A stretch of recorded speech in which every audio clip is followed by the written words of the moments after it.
शिवाजी से मांगी। भाई लोग, जिस गाने का आप लोग काफ़ी दिनों से इंतजार कर रहे थे, फाइनली वो गाना आप लोग के बीच में रिलीज़ होने जा रहा है। तो गैस कब रिलीज़ होगा, तो आज की वीडियो में हम बात करेंगे। तो चलिए वीडियो को शुरू करते हैं और जानते हैं गाने के बारे में। जी हाँ दोस्तों, गाने का नाम है शिव जी से तोहरे के मांगी। जी हाँ दोस्तों, इस गाने को गाए हैं प्रमोद प्रेमी यादव जी और शिवानी सिंह।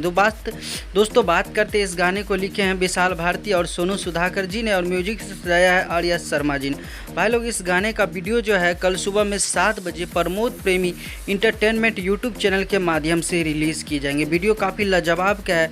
आशा और विश्वास है कि इस वीडियो का आप लोगों ने काफ़ी ज़्यादा प्यार देंगे। दोस्तों बात करते हैं, इस गाने को वीडियो में नजर आएंगे आप लोग का चहेता ट्रेंडिंग ग्लोबल स्टार प्रमोद प्रेमी यादव जी, क्योंकि भाई लोग ये गाना हाई लेवल डिमांडेड सॉन्ग है और आशा करते हैं ये गाना को आप लोगों को काफ़ी पसंद करेंगे।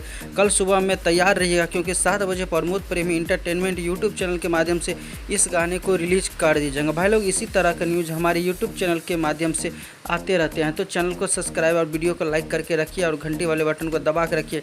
कभी भी प्रमोद प्रेमी यादव जी का गाना है तो आप लोग ज़रूर देख पाएंगे। मिलते हैं नए वीडियो के साथ, तब तक के लिए bye bye, take care, love you all. धन्यवाद दोस्तों।